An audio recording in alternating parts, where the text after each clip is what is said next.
Hey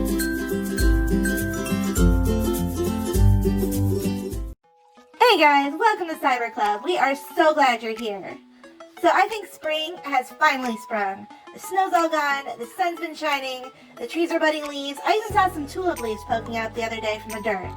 But while things are starting to wake up and grow, it's still going to be a little while before we start to see flowers blooming. But don't worry, Miss Taylor has a craft for us that will let us skip the wait and enjoy beautiful flowers right now. Let's check it out. Goodbye winter and hello spring. Today we will be making pipe cleaner flowers. Let's get started. Here's what you will need. Pipe cleaners and scissors. Scissors are sharp, so have an adult present.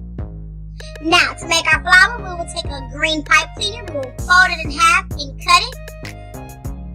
We will save one big piece and fold the other piece in half again and cut it. Next, we'll take a yellow piece and we will fold it in half and cut it and fold that in half again, as well as the red. Now we need 5 to 6 pieces of red. So fold it in half, cut it, and fold it in half again, like so.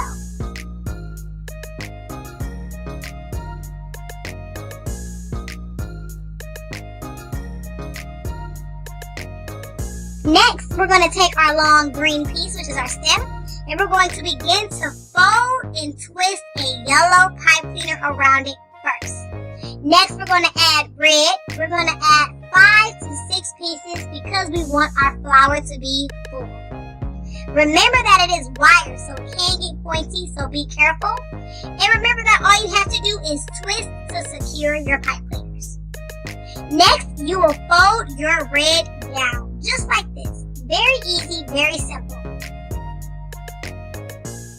You will fold them down until it looks full. And then you will save the yellow for last because that's going to be the center of your flower. And you're going to fold that down as well, press it in, and kind of play around with it, close any gaps that you have. Now you're going to take a small green piece and you're going to wrap it around the bottom of the flower so you don't see where you combined all of the colors or where you tied all of the colors together. If you would like, you can take the other green piece and make a leaf. You don't necessarily have to, but you can. And you can make as many of these as you want. Hope you enjoyed this really cool and really easy craft. And this is the end result. Thanks for watching. Really cool, Miss Taylor. I've never made pipe cleaner flowers like that, but I'm sure going to try it now. Before we move on, I've got a couple of fun flower facts for you. Ready? Alright. Did you know that the Rafflesia flower is the largest flower on Earth? It can measure up to 3 feet across and weigh up to 15 pounds. But that's not all it's known for. Also called the corpse flower by locals, the Rafflesia smells like, get this, rotting meat. Gross! But its smell helps it attract pollinators, which transfer pollen from male to female flower, so it does an important job. And it kind of reminds me of these guys too. Okay, one more. Did you know that in 2005, a flower was sold at auction to an anonymous bidder for 160,000 yen, which equates to, get this, around $2 million. The flower in question was a Shenzhen Nangi orchid and is the most valuable flower ever sold. Can you imagine forgetting to water it? Alright, let's move on. March is not only the beginning of spring, but it is also Women's History Month. And I'm spotlighting some very special women today, without whom I might not be here talking to you right now.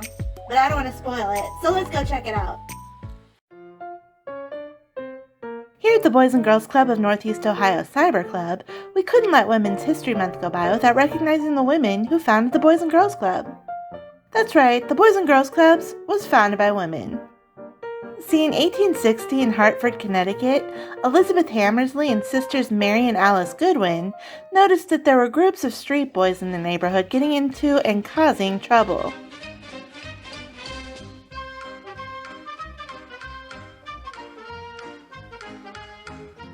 Believing they could help the boys, the ladies started inviting them into their homes for snacks, fun, and enriching activities.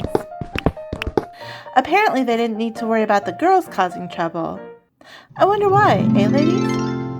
The clubs became so popular that they had to rent a meeting hall for more space so that more boys could attend. It would become known as the Dashaway Club.